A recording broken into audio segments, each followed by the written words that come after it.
So what happens when we splice the story of the flood, creating what critics say are 14? We split into 27 parts. 14 parts on this side, 13 parts on this side, and then we meld them together like my fingers here. Not only is that something which we have no evidence that was done in the ancient Near East, but we miss out on other things that are happening in the text. Let me show what we have here. Are you able to see this image that I have here on the screen? Yeah. Okay. So let's just this. Okay, what we have here is what is called a chiastic structure. Okay. What do I mean by that? Let me show what we have here. Okay, what I've done is I have taken the whole of the story of the flood. Okay, and a chiastic structure is when we have a story and the first element matches the last element, and the second element matches the second to last element. Within so, a like, right? Just explain. So, for example, we're just before, as we're recording this, we're just before Tisha B'Av in Megillat Eicha. So Perek Aleph is built this way. You have a word in Pasuk Aleph that is matched by a word in Pasuk Chaf Bet, a word that you have in Pasuk Bet that is matched by a word in Pasuk Chaf Aleph. So, for example, Pasuk Aleph speaks about Rabati, and Pasuk Chaf Bet has the word Ki Rabot Anchotai, and goes on and on like that. Matched, match. Okay. Now, the whole of the flood can be mapped out in this way. So we have the A element. Okay, Elohim pledges to Noach to destroy all flesh. Okay, that's chapter 6, verse 13. And at the end of the story, Elohim pledges to Noach to preserve all flesh. Okay. Number 2, there's a flood to destroy all flesh, using that word. And the B prime, the second to last, no flood will destroy all flesh. Moving closer in to the center. Okay. So, for example, it says mountain.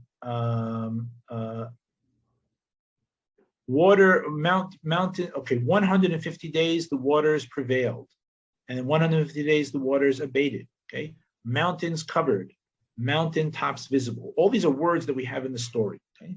Now, what's so remarkable about this is that the story comes to its apex and turns on the hinge just where you would expect it, which is Perek Chet Pasuk Aleph, when God remembers Noach. In other words, everything that happens until that point in Perek Chet Pasuk Aleph is a process of destruction. And everything that happens after that point is a process of rebirth. And so it's all laid out, 17 branches, and 17 branches here, with exactly in the middle, just where you would think the middle is, when God remembers Noach and everything begins to turn. What's also remarkable is that there are 77 psukim in this whole story, and this is the 39th pasuk. It's exactly the middle pasuk. Okay? Now, all of this is not a way in which a modern person thinks. Nobody in the modern time writes like this with chiastic structure. But chiastic structures are found all over the ancient Near East.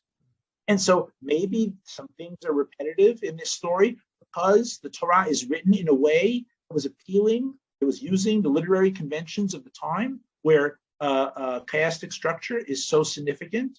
Okay?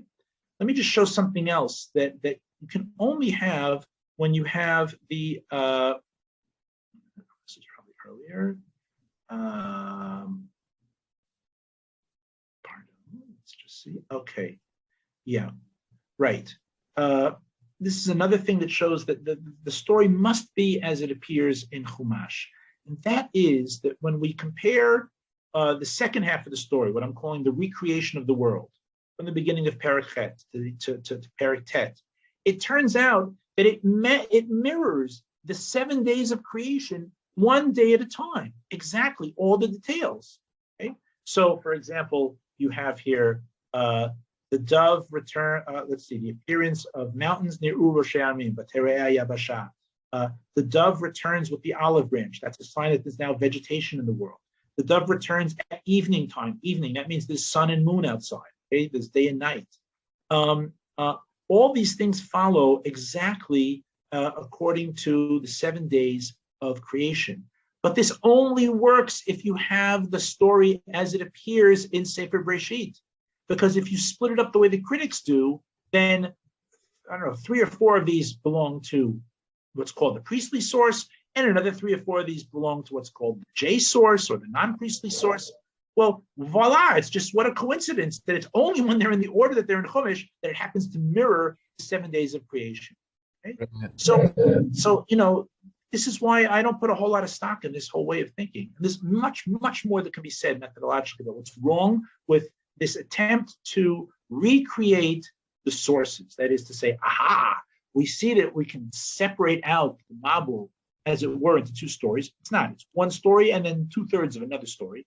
But it just misses so much, and it wasn't the way things were done back then, and there's many other problems with it as well. Amazing.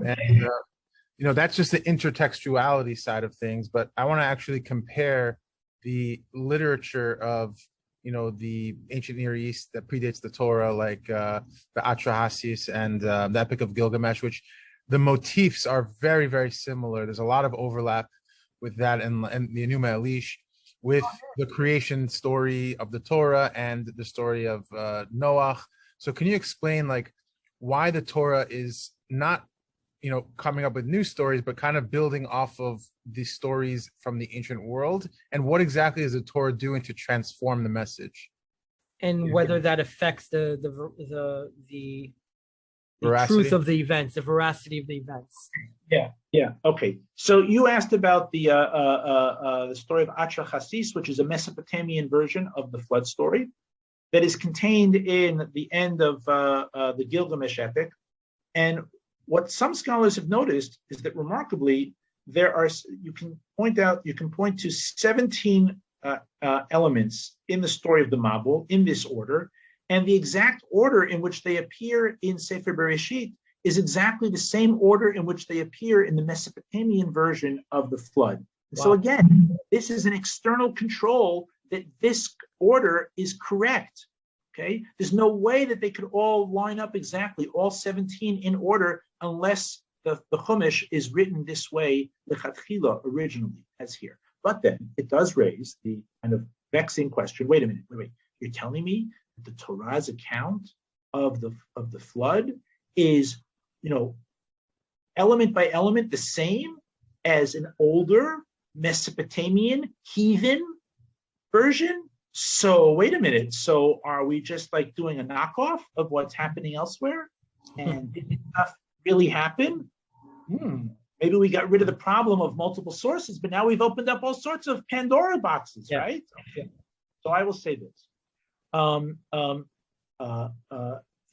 want to answer theologically and then historically. Okay. So theologically, what's fascinating about the Torah's version of the Mabul and how it stacks up to the Mesopotamian version of the flood, there's so much that's similar, as I just showed you. Quickly, you weren't able to see the little details, but it's in one of those books of mine that you mentioned there.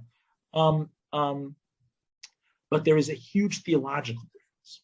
You see, in the Mesopotamian version of the flood, the reason that the gods want to wipe out mankind is the following. Mankind were making too much noise, disturbing the sleep of the gods. This is what it says. Okay. And so they wanted to limit the number of people on the earth so they could take a nap. Okay. And then at the end, they did such a good job of wiping out humanity that they go, oh no, now who's going to bring us our carbonos? How are we going to have sacrifices? There aren't going to be enough people to work in the temples and to work the fields and to bring us the grain and all that. So somehow we have to find a way to balance having people in the world who will serve us, but not too many people in the world that will still be able to take a nap. And the end of the Mesopotamian version of the flood story is, okay, they reintroduced people into the world, but they also created stillburns, and they also created infertility, and they also created temple priestesses who wouldn't get married, and all those things together, that would kind of tamp down the man's reproductive numbers. Okay, that's what they do there. Along comes the Torah and says, Kadosh Baruch Hu destroyed the world, not because his sleep was being disturbed, but because man is accountable for his actions. And when man sins, man gets punished. And what's so remarkable, right? I told you that at the end of the Mesopotamian version, there's all these attempts to limit reproductivity amongst man. Noah, as he's stepping out of the Teva, Hashem says to him, Pru urevu umilu et haaretz, a ringing endorsement of the value of human life. Fill it up as much as you can. What could be greater difference? Wow. Yeah. Unbelievable. And what about from the historical aspect? Right. This one, like, I know that a lot of people have trouble because, you know, the idea that these stories are being borrowed or mimicked. Let me say this. There's several aspects of this, but let me just start by saying Rav David Tzvi Hoffman, okay, who was the greatest posek in Germany at the turn of the 20th century, okay, who also knew a lot of biblical criticism. He has a perush on Bereshit, and he says, so for me, I can't accept that the world was destroyed in total because science doesn't allow for that. The Torah seems to speak of a Mabul, so he says, well, maybe there was a Mabul in that region. This is what he says. Okay, even the Torah speaks in, literally global terms. Okay, so it didn't bother him to say that the Torah doesn't speak about every fact in a factual way. Okay, which then opens up. Wait, what do you mean? What do you mean? Aren't we supposed to believe that everything in the Torah is exactly the way it's written? That it's true, right? Isn't the Torah true? True means it's true, right? And so Rav David Tzvi Hoffman, it's very nice that now he's got his science, balancing out with the Torah. But now he's saying, it would seem to us that he's saying the Torah isn't true, and he's a rabbi. But what do we do? Okay, so this is what's so important for us to understand, that in just the same way as earlier in our discussion, I showed how numbers, okay, in the Torah are often the bearers of meaning and don't have the same quantitative statistical implications that they have for us. And really, it's only us moderns that look at numbers that way. We wouldn't know that we're the only ones to look at it that way, because everyone that we know, i.e. everyone who's alive today, looks at numbers in these ways. They didn't look at numbers in these ways in previous times. And so it's true with a lot of things. There are a lot of things where the Torah uses embellishment. Not just the Torah. All pre-modern writing does this. This thing that we have today, that things, in order to have value, must be factual. This is a very modern way of thinking. Okay? Now, this is a very challenging idea, because for some this can be a slippery slope. Well, wait a minute. If there wasn't the Mabul exactly the way it said, was there Yetziat Mitzrayim the way that it said? Was there Yetziat Mitzrayim at all?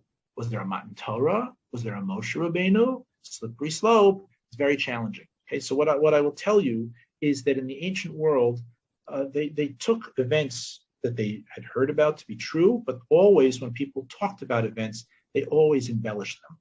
Rav Kook writes about this. Rav Kook says that how are we supposed to know whether something happened exactly the way in the Torah as it happened or not? He says, the purpose of the writing of every story in the Torah is to instill a lesson in the hearts of those that read it and hear it. And he says, when the Torah believes that just presenting the facts of the story will create that deep impression on the soul that is necessary to learn the lessons, then the Torah will give just the facts.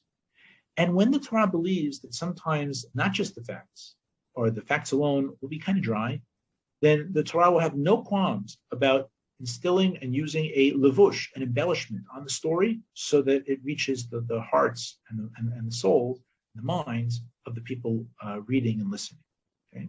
We have today a crisis of authority, and therefore we insist that whenever we read a history book, whenever we read a newspaper, just give me the facts, and I will determine based on giving you the credit, whether you're the New York Times or Fox News or whatever it is, that you are giving me the facts, then I will determine what the message is. And in ancient times, it didn't work that way at all, anywhere. There's no word, get this, think about this. This is a mind-blowing thing. In biblical Hebrew and in rabbinic Hebrew, there is no word for fact. There's no word for fiction. There's no word for history. All of these terms are modern constructs. And we have to understand that people back then didn't think of these things in these ways. Now, this doesn't mean that everything is a myth. There's ways to know whether something is a myth. The things that are myths, like Greek myths, tend to have the following characteristics. They are things that happen in, primordial times, way, way back when nobody knows exactly when it was, in a place that nobody knows where it is today. Okay, that's one typical thing of a myth. The myths usually are one frame in time, not an ongoing story. Okay? They usually have like one basic theme. They have characters that don't change over time. So the things that look like myths tend to be the things at the very beginning of Sefer Bereshit. Okay? Exactly. Briat HaOlam, Midal Bavel, the story of the Mabul, the flood. Adam and Eve, right? Yeah, well, okay, yeah, Gan Eden, right? Exactly. And what's remarkable is that as famous as those stories are, just think of how little the rest of Tanakh refers back to those stories. There's a general idea of Maaseh Bereshit, Shabbat, but the Mabul barely mentioned the rest of Tanakh. Gan Eden is mentioned barely in the rest of Tanakh. Midal Bavel barely. Okay? The ages of man also change significantly. Yes, and all those numbers, they're all symbolic. Yeah, they're all symbolic. Okay, and I say that not just as a scholar. Okay, I'm saying that as a rabbi. Look, I have in that PowerPoint presentation just to show you another instance where the numbers seem so clear, and it seems that the Torah is telling us absolute fact, and it's so clear that that's not what's going on, and it's not just Berman that's saying it; it's the Netziv that's saying it. Okay, let me show you something else. Okay.